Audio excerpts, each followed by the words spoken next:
friends, and welcome to my channel. Now today, it is Friday evening. We are kicking off the Gala of Peace, also known as a 48-hour readathon. I need a 48-hour readathon like I need air, okay? I have been doing lots of reading this month. However, most of the reading I have been done have been teeny chunks of books that I have not finished. So I have officially finished, as of today, all of 2 books this month, and it is currently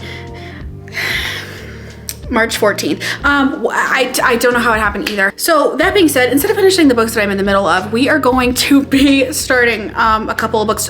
What books, I'm not currently entirely sure. However, I am participating in Readathon this month, which means that I am, doing a points-based readathon. So I'm going to be doing everything that I can to get more points. Also, we get extra points when we read this weekend. So in order to finally provide some value for my team, given that I finished all of 2 books, okay, we are gonna put some pedal to the metal and we are going to kick off this weekend strong, okay? It's currently Friday evening at what time is it?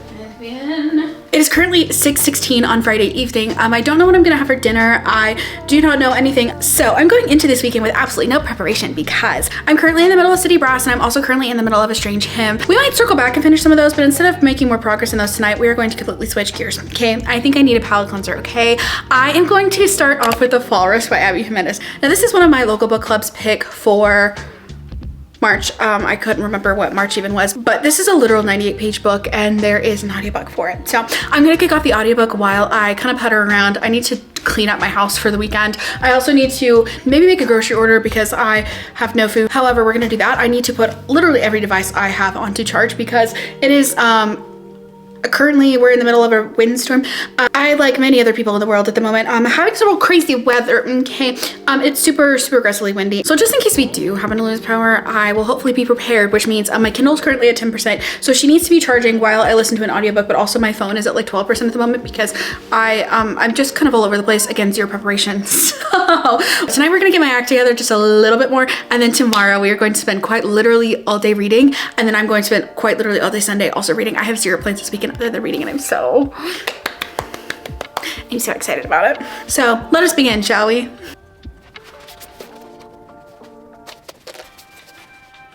I have no idea what I'm reading this weekend. I really don't. I don't. But you didn't have to cut me off. Make it like it never happened and that we were nothing. Said I don't need you low. Now you're just somebody that I used to know. He narrated Wild and Wrangled. Oh! Okay, so the guy who narrated The Walrus, he also narrated not only Wild and Wrangled, which now I really wish that I would have listened to the audiobook. He also narrated When Gracie Met the Grump. Could I do a reread to his voice? Yes, I could. Could I also, he did Broken Harbor. There was a photo finish. Huh. I also really want to say that he narrated Garnet Flats too, but it's not under his like discography, if you will, but I'm really into this narrator. This is a good time. And it's also by Julian Wayland. Success. Free with Kindle Unlimited. This is good. Yeah, I don't know why this wasn't showing up in his narrated by list, but he literally also did Garden Flats and I really liked him, so this is exciting news so far. First of all, so far this audiobook is going well. I'm literally 2 minutes in, but also I went and ran around and pulled a couple of things I could read this weekend. I do obviously have these library books. All the library books I actually just got, quite short, but then I also do have some other contemporary romances that not only do I just want to read, but I think I could get through pretty quickly, but then also 2 shorter books. Hold on. I do also have Arch Conspirator by Veronica Roth that I really would love to read, but I also keep saving this for a readathon and then I keep not reading it during any of the readathons, so could be an option. I feel like I'm the last person to get on the hype for these, but like, just saying. And then also this would require me reading A Strange Hymn, which I'm currently in the middle of. But if I finish that, it would be honestly smart if I finish that. I'm 200 pages in, but I won't get the extra readathon points necessarily, but I will still get normal, points, but I am 200 pages in, and then I will have a short, easy 200-page book to read. Here, could be a vibe. I also have Leather and Lark, which like low-key could be a vibe. Also like these contemporary romances I still haven't read. Maybe like a Funny Feelings, Only When It's Us. Icebreaker, still haven't read. So we have options. We've got definitely some options, and I think I'm kind of looking for a Fanro palette cleanser, just a little moment, because I do have so many that are on my TBR that like I desperately want to get to, but also I do love Fanro. So I'm gonna go scroll through my Kindle too, and we'll just see what we get up to this weekend, and it's going to be a fun time. Okay, play. This man is hot. I couldn't decide what I was going to have for dinner, so I was like, what if I did DoorDash something? I've not DoorDash something in like, honestly, probably a year. So I started looking, and there was a 50% off coupon situation for Hawaiian rolls, which I've never tried, and I'm currently living. However, I did just finish the Fall Risk, and I quite literally love the Fall Risk, like to the point where I'm like, was that a 5-star?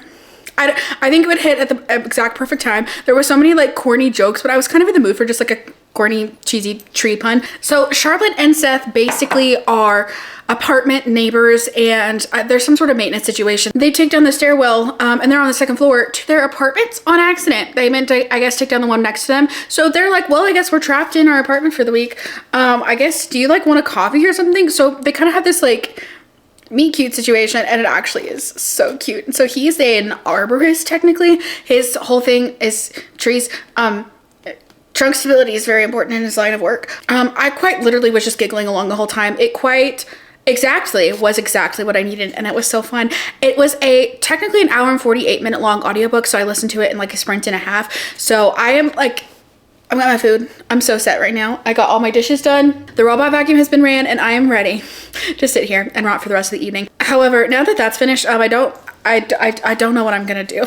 But we have 2.5 minutes left of this sprint. So honestly, I think I'm just going to scroll either through Audible, because I think I'm in a mood to continue listening to an audiobook, and I think I honestly want a contemporary romance. So honestly, do I even start Wildside? I might. I don't know. I'm gonna start something, and then I'm really kind of thinking I'm gonna crochet tonight. So that's happening, but I will check back in with you guys when I have decided what I'm going to read next. No clue, but I'm gonna eat some good food though.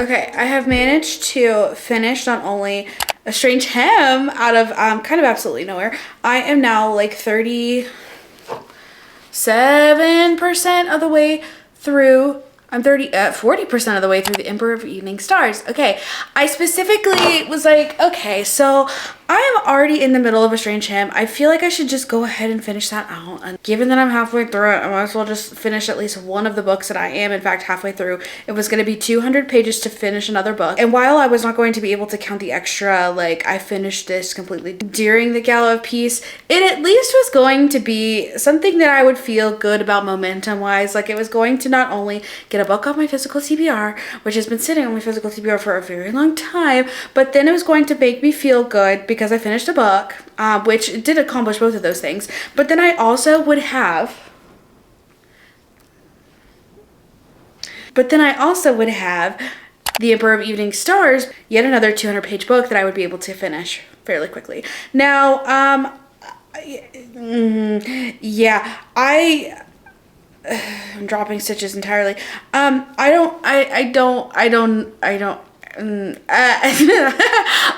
think that I really want to like this series, and I think I'm unfortunately just not liking it. And I do think that The Emperor of Evening Stars is significantly more interesting to me, but I also think that I should have, yet again, because I waited so long since I'd read Rhapsodic, to pick up A Strange Hymn. I just didn't have the same, like, I don't know. I felt like all of the chemistry between the two characters were just kind of done in Rhapsodic, and then they were thrown together again, and you're kind of like, great, cool, moving on. And we're just getting more so into the plot and then their individual character developments, as opposed to them having like the best romance. Like, there were a couple really good moments where I was like, oh, that's kind of cutesy, but then those moments ended and I was like, so what now? That didn't feel right, but we're going with it. So part of me is like, okay, listen, am I actually going to finish the series? Do I actually want to read Dark Harmony after this? I don't know. So what I think I might do is I'm for sure going to go ahead and finish out Emperor of Evening Stars just because it is such a short book. Will I continue on into Dark Harmony this weekend? Almost definitely not. Will I finish out this series later? I don't know. And it kind of just depends on how the rest of Emperor of Evening Stars goes. Because as of right now, I'm really enjoying it, believe it or not. Like, I think that this one is so much more interesting because I think part of the reason that I was really, wow, hello, thank you, struggling with, okay, we're doing that again. Part of the reason I was really struggling with, and not really struggling with, I mean, just like not, wow,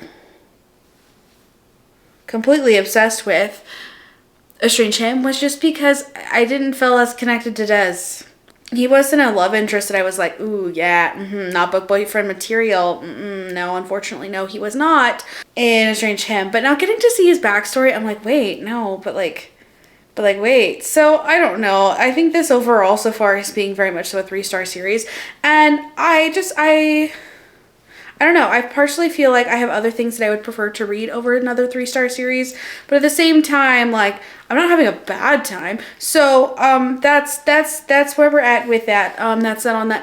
Anyways, I am finally picking up my crochet along, my little Sirdar whatever crochet along that a bunch of people are doing together in Mel's Patreon. Now, there are several people who have entirely finished their 6-week, 5-week long blankets. Yes. Am I currently still on week 1? Yeah, I am. But she's coming out, like, actually pretty good. I was really not into the whole cotton candy bottom thing that was happening. And I was like, we're going to throw a random, like, olive green in there. But I think this white, we're going to have a big white section at the top. And I think that's tying things together. So I'm still really unsure about the colors. Because basically I ended up substituting out these colors and I just picked like the most close available, and I didn't really put those into context of like what was actually going to be next to each other. I just kind of like was like, oh, well, that was a light green in this pattern, that was a dark green in this pattern. Well, I'm going to put the light green, I'm going to substitute in the kind of lightish green that I have, and then I'll substitute the kind of darkish green that I had for that. So like it just yeah, so there's that.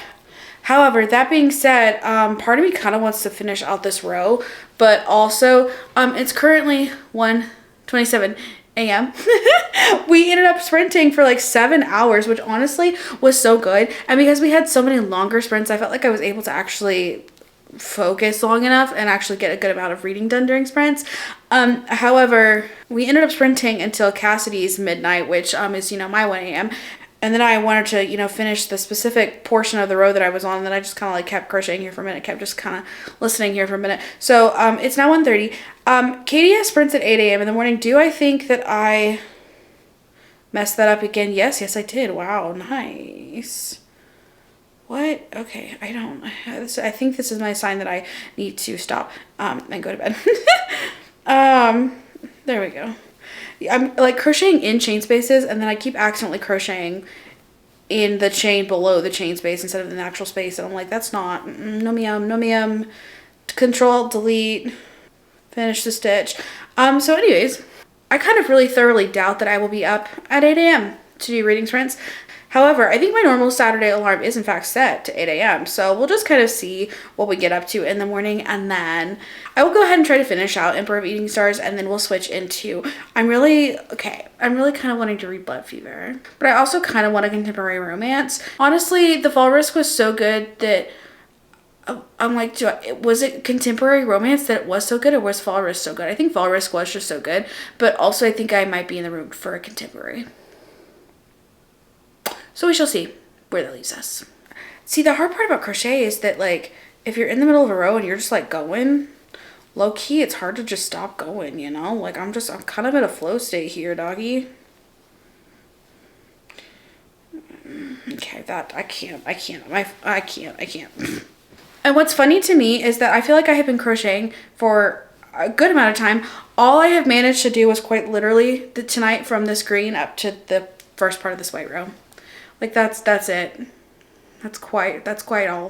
Happy Saturday, friends. We have officially made it to day 2 of the 48-hour readathon. Okay, so I am getting a little delirious, I'm not gonna lie, just a smidgeroony.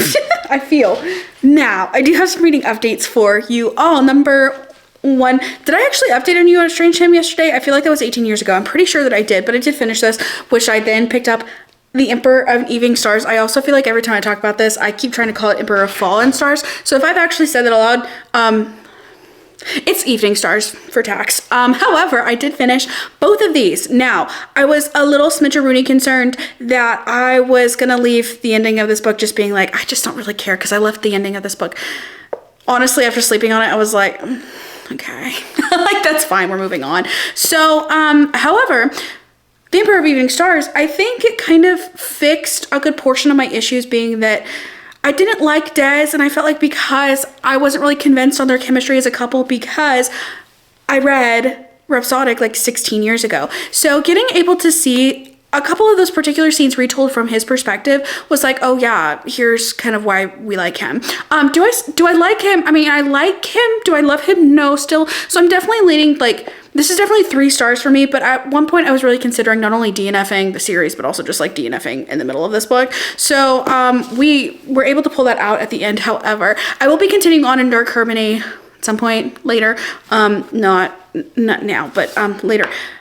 However, I have finished both of these. So I was really debating on what I was going to pick up after those two. I literally could not decide, because I was like, okay, well, I kind of want, what if I did like a contemporary romance? I definitely don't want fantasy again right now. I want something short. I want something fast paced. And I feel like every fantasy book that I want to read is 800 pages long. So then I was like, what if I read a thriller? And then I was like, well, what if I read a horror? So I was doing some scrolling and I literally couldn't decide. I couldn't pick anything. I went and watched several different people's videos on different recommendations, and I still just couldn't find anything that just sounded good. So then I picked up my phone. I was scrolling through Audible. I was scrolling through Libby, and I was like, you know what? I can't decide what I'm going to do here. So I might as well just like pick something random to start with. And I was like, okay, well, something random to just start with. And then I know that it's worked for me at least a little bit in the past. Why don't we just do a Freedom McFadden? And I was like, well, at least that way I can at least start something, get a little bit of progress made, and then I can wait and figure out what else I want to read a little bit later if I do want to switch it up. Now, again, I was kind of leaning towards more like novella length, but also Freedom McFadden books, very, very short. The audiobook was 8 hours long, and I was like, listen, I'm going to more than likely 2.6 speed that. So what are the chances that I'm going to be finished with that very, very soon? But I was still in the mood for an audiobook specifically because I want to later tonight. I think part of my issue is that I want to listen to an audiobook, but I've done literally nothing but listen to an audiobook since I got off of work Friday, so it's probably time to switch and do an eyeball read. However, I still wanted to do an audiobook because I got some other things around the house that I wanted to do. I was kind of just enjoying not using my eyeballs, but also, sorry, I'm scoot you over a little bit. I'm trying to play with some camera settings. Clearly the settings that we're doing now aren't it, but every time that the TV LED things, moving on. But then also, my grandmom is actually in town at the moment. She actually ended up coming to town for a memorial situation. So she was like, okay, well, do you want to go get some supper after? And I was like, So I'm entirely uncertain when she's going to be done with that, but I'm assuming sooner rather than later. It's currently like 4 o'clock. So TBD on that, but whenever I get back, I am planning. Okay, I was scrolling through my Kindle also last night while I was listening to I think, Emperor of Evening Stars, not Fallen Stars. I was like, well, remember that one time that I read Mary to the Alien Cowboy?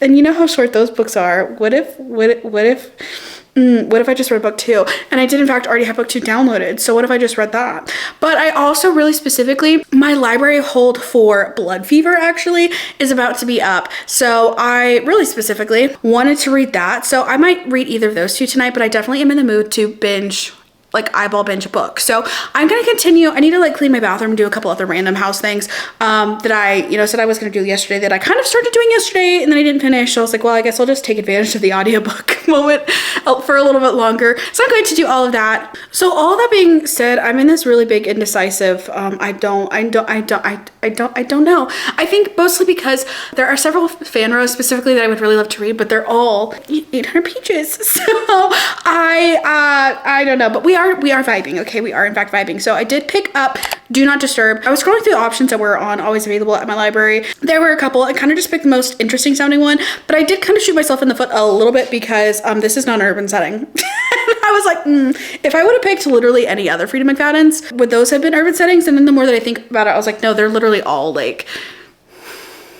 isolated somewhere other than the boyfriend, which I've already read.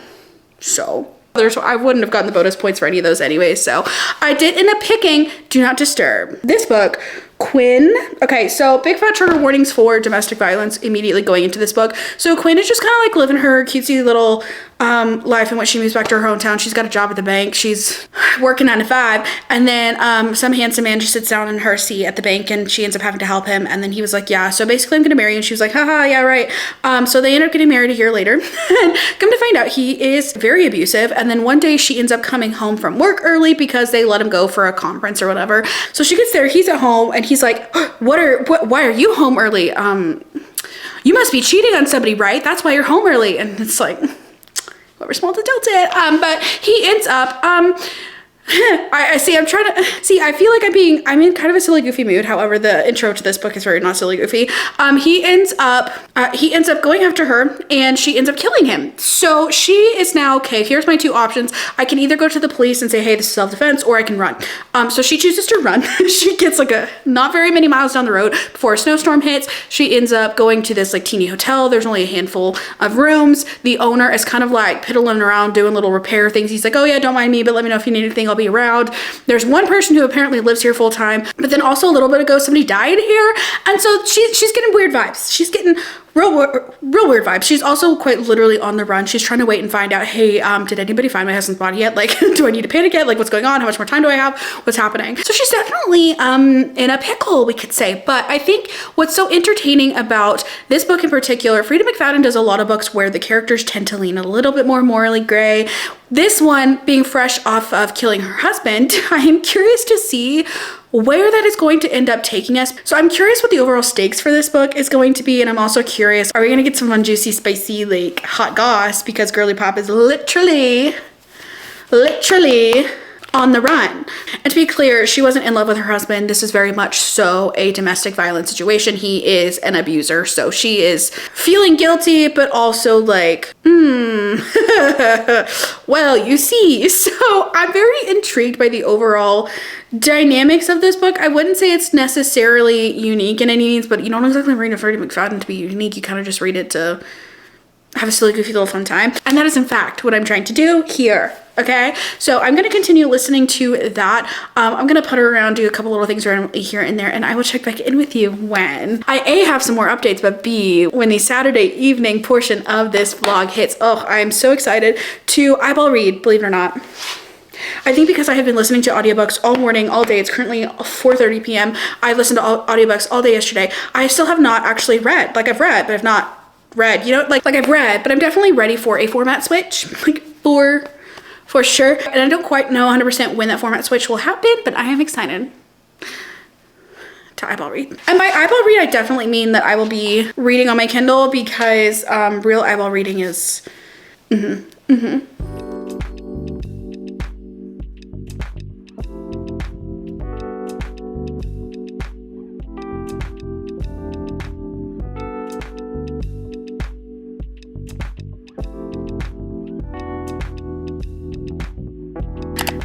Girly Pop is liking this too way too much for this to be good for her, and I'm just throwing that out there now.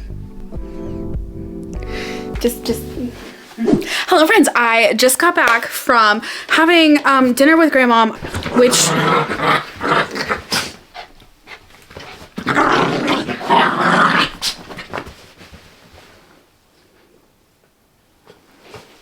are you good?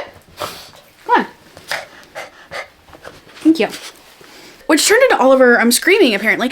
But we sat there and chatted at Brahms for like a hot minute, which was actually really nice. But then I just felt like doing a little Target walk around, so I proceeded to do a little Target walk around, and I am currently at 48% of the way through. Do not disturb. So you see what had happened was when I picked it back up, I told you guys that when I picked it up, that was not really what I was in the mood for. I was really more so in the mood for a horror, and then I got overwhelmed, so then I didn't pick an option. So then I was just like, oh, I'll just pick a Freida, it'll be fine.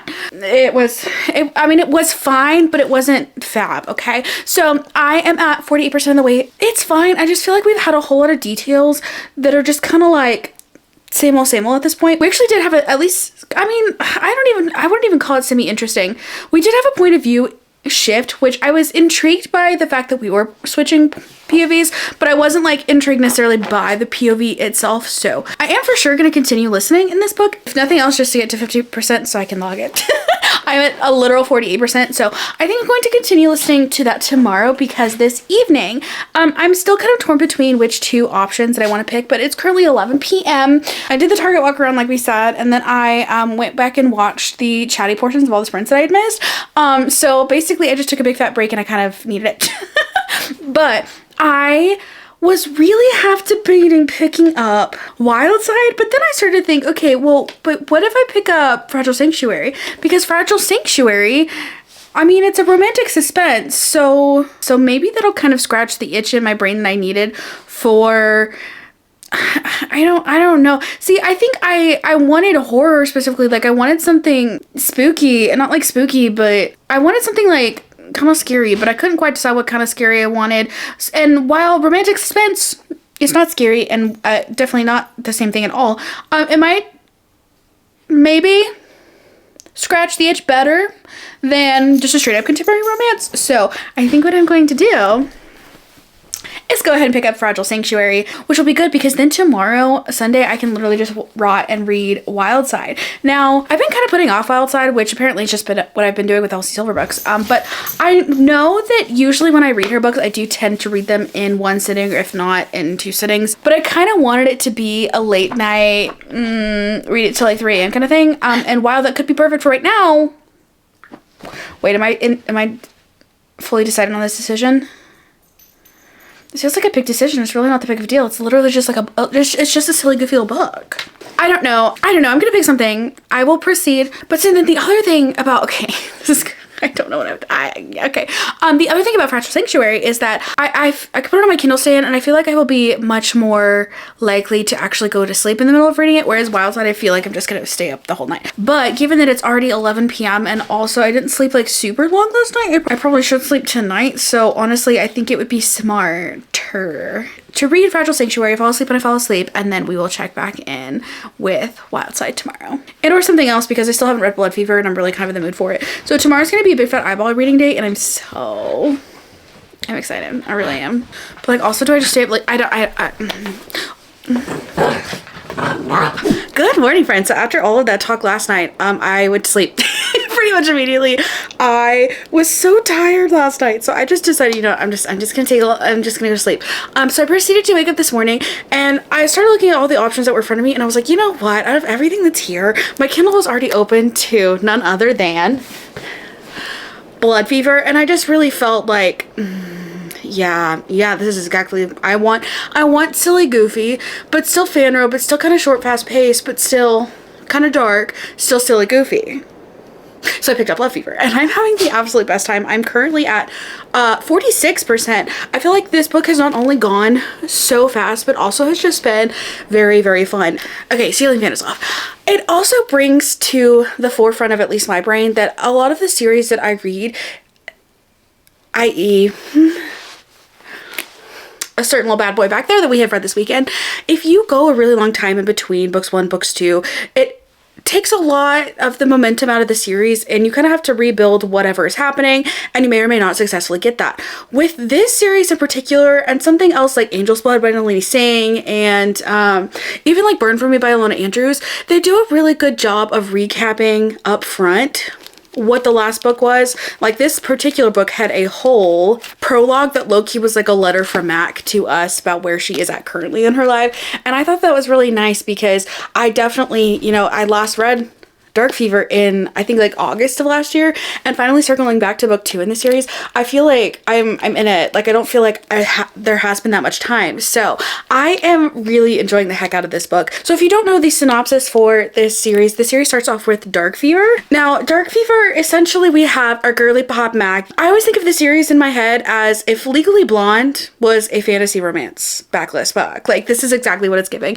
She's blonde, she's from Georgia, her whole life is based on Southern manners and mannerisms, and thinking that she's gonna grow up to find a man, marry him, have some babies, and live her, you know, cutie little quaint Southern life. And then she gets a phone call that her sister's dead. Her sister, who's been studying abroad in Ireland, they have no idea what happened. It was a very violent murder, and they don't seem to be investigating the case, so Mac is on the case. So she goes to Ireland, and she finds out some things, not only about herself, but the world. There are some objects in the world. Apparently they're fae, and she can actually see them. And it's very entertaining because this series, the fae in this series are very unseelie versus unseelie, but there are whole different kinds of fae. So there are definitely creatures, there are monsters, there are things that go bump in the night that she does not want to be running into, and she keeps running into them. There is also a certain someone who I am very intrigued to see where that storyline is going, because this book very much so feels like a very decent intro into a whole lot of things in the world. A lot of world building happens. I feel like a good amount of plot actually does happen, but not necessarily a whole ton of character. Well, I see that's a lie. I feel like we see a lot of character development within Mac. Like, our female main character is going through some things, and we get to watch her go through some things, but we don't necessarily see how that connects to a whole ton of other characters. We're starting to get a little bit more in this book. We are still just kind of feeding off of the events of this book, but I'm very much so, I'm in it, which is also kind of surprising because I was a little bit concerned that if I went any longer with the series, I was going to have to reread Dark Fever, but I don't feel like I had to reread this. I think the events stuck in my head pretty good, but also even the events that didn't stick in my head, I have been able to have a little bit of a recap. So I did jump into Blood Fever, and I'm having the absolute best of times. So I did sleep in just a little bit this morning. It's currently lunchtime, so I'm going to track down some lunch. I'm going to maybe get ready at some point in this day.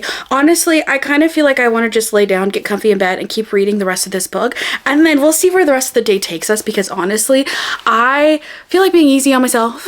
Part of me would really love to pick up another book after this, and the other part of me is like, well, what if I just like take a nap after this? So I don't know. I do need to finish the last 2% of Do Not Disturb in order to count it, but I think I'm overall going to DNF it, but I might end up listening to that this evening and crocheting or something. I don't know.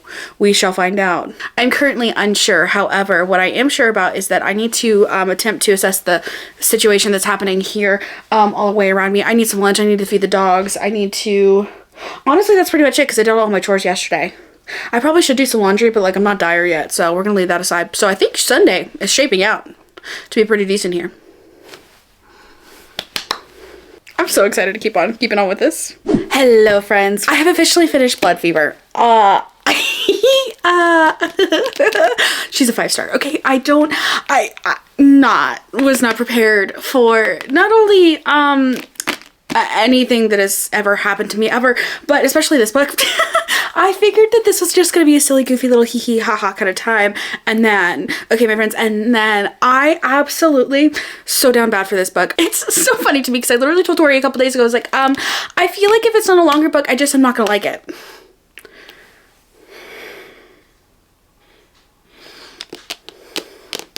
I feel like fantasy romance can go one of many directions, and a lot of times the longer books tend to have more development and more emotional impact for me because I'm more connected to these characters, but also there's just, you know, further layers that we have been building upon across all this page count. This book did that in 300 pages. I have so many questions. That's the thing. All that this book I feel like really did was give us a little bit of info in order to make us ask more questions.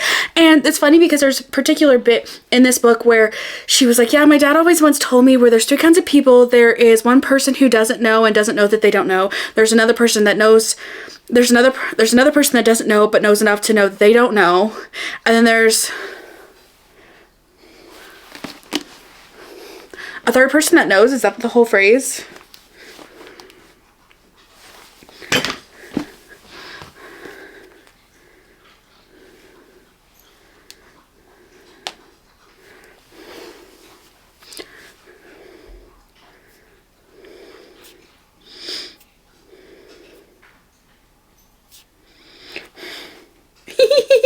So I'm trying to pull up this quote. I'm like scrolling through other quotes and I cannot. I literally...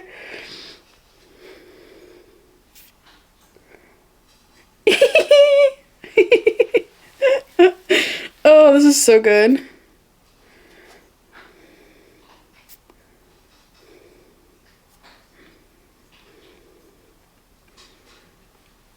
Okay, Dad says there are 3 kinds of people in this world: those who don't know, and those who don't know and don't know they don't know, those who don't know and do know they don't know, and those who know and know how much they still don't know. This book is very much so I don't know.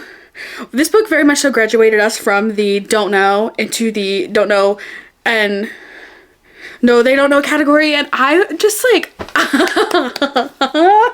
this book is so aggressively slow burn, and if you're somebody who doesn't like slow burn, I think you still could have potential to like this book because there is still enough plot surrounding everything else that's happening. But then okay, there's a particular scene in there's a particular scene that occurs in Throne of Glass, and a very similar scene, element, trope, if you will, happened in this book, and I lost it. I was already having a really great time by that point, and then by the time that this certain interaction happened, I was on the floor. I was gagged. I was just like, so what is this happening in this book right now? Like, are we sure that this is actually happening right here?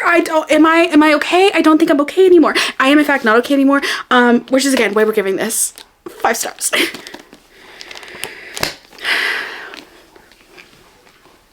If you're someone who at all is interested in this series, first of all, you should definitely pick it up. But this is definitely a kind of series where it is silly, goofy, while at the same time being dark and kind of complex and like questioning like what. So there's a particular quote that I highlighted that I wanted to, Gingy, chill. There's a particular quote that I highlighted that is kind of like the vibe of this book all wrapped up in one.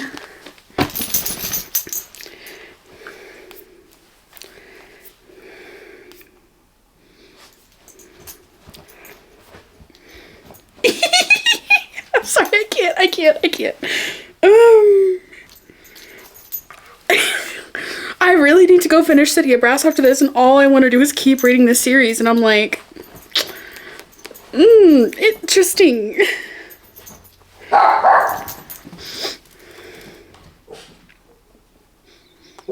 I'm so down bad for Barons right now, it's not even funny. Like, Mac I really like, and there's so many moments that are just like Mac moments, and I'm like, yes, that is my girl. And then Barons.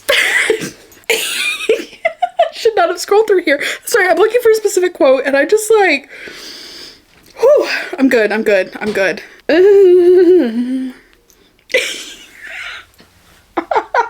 like actually crying, like, just because I think I'm delusional at this point. I've been reading for far too long today. Okay, this isn't the one I was thinking of, I don't think, but we're gonna go with this one just for now. So Mac was raised by a very southern mama who would have her hide if she ever said a cuss word.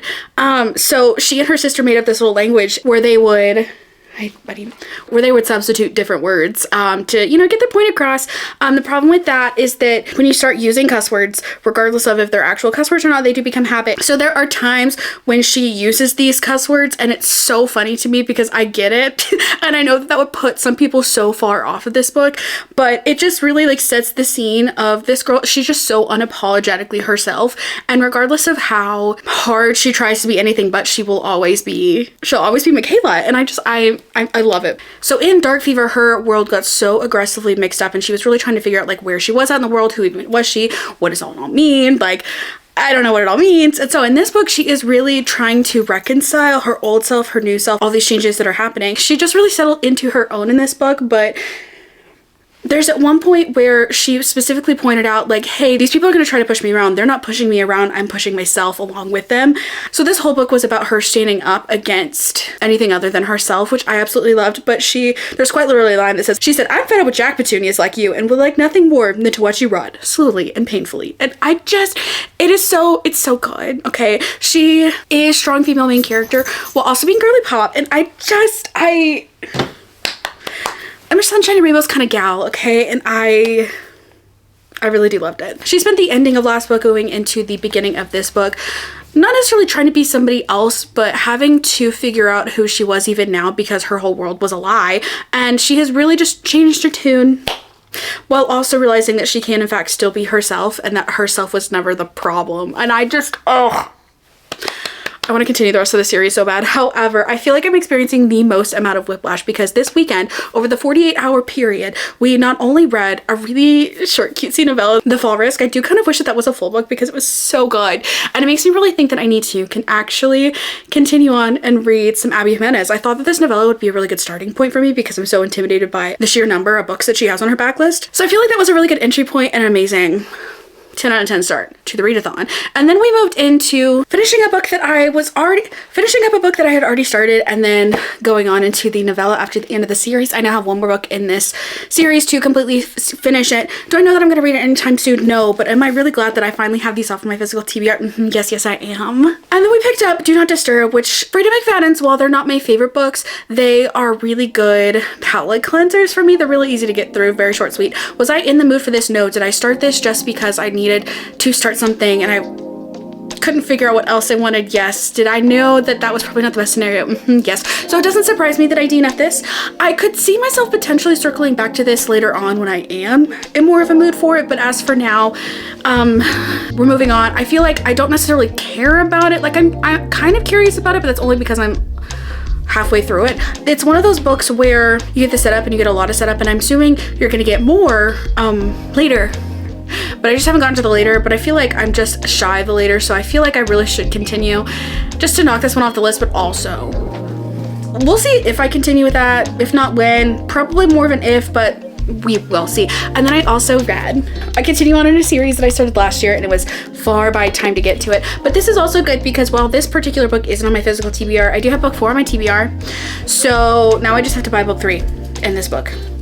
And then I can finally read book 4, and then I would have finished some books on my physical TBR. So did I buy 2 books to read 1 book on my TBR? Yeah, but in my defense, book 4 was $3. So, and I gave this 5 stars, so clearly it was worth it. Okay. This, honestly, I'm so caught off guard, and part of me feels like, again, that I've just been reading so much random stuff this weekend just to kind of mood read, and I feel like when I specifically are mood reading like this, I end up with the most random selection of things that I wouldn't necessarily have picked up anyways. But in this case, I think that was good because it had been so long since I'd read this that I needed to get a move on.